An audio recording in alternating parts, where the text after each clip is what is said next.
Assalamualaikum warahmatullahi wabarakatuh.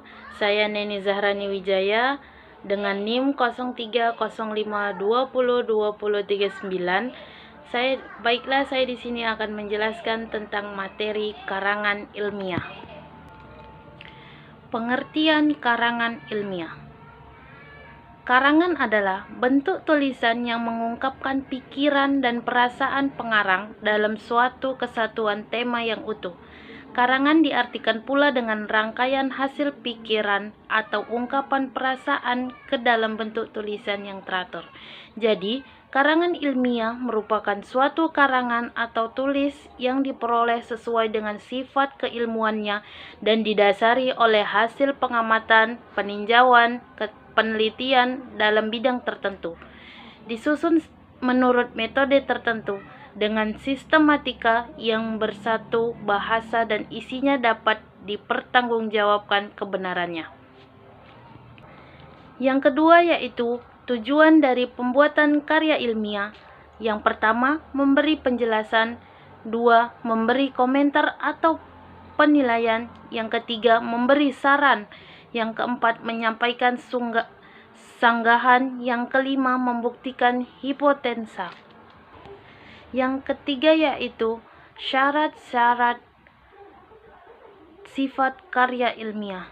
Yang pertama yaitu lugas dan tidak emosional. Artinya di sini adalah karya ilmiah hanya mempunyai satu arti, tidak memakai kata kiasan, sehingga pembaca tidak membuat tafsiran atau interpretasi sendiri-sendiri. Karena itu perlu ada batasan atau definisi operasional pengertian suatu istilah, konsep, atau variabel. Yaitu logis. Maksud di sini adalah kalimat, alinea, sub disusun berdasarkan suatu urutan yang konsisten. Urutan di sini meliputi urutan pengertian, klarifikasi, waktu atau kronologis, ruang, sebab akibat, umum khusus, khusus umum, atau proses dan peristiwa. Selanjutnya yaitu efektif. Maksud efektif di sini adalah baik alinea ataupun sub harus menunjukkan adanya satu kebulatan pikiran, ada penekatan, dan ada pengembangan. Selanjutnya, efisiensi. Efisien adalah hanya mempergunakan kata atau kalimat yang penting dan mudah dipahami, ditulis dengan bahasa Indonesia yang baku. Selanjutnya yaitu macam-macam karangan ilmiah. Yang pertama, laporan penelitian. Laporan penelitian berdasarkan penelitian. Misalnya, laporan penelitiannya yang didanai oleh fakultas atau universitas. Laporan ekskavasi arkeologis yang dibiayai oleh Departemen Kebudayaan. Yang kedua yaitu skripsi. Tulisan ilmiah untuk mendapatkan gelar akademik sarjana sastra 1 atau S1. Yang ketiga, tesis.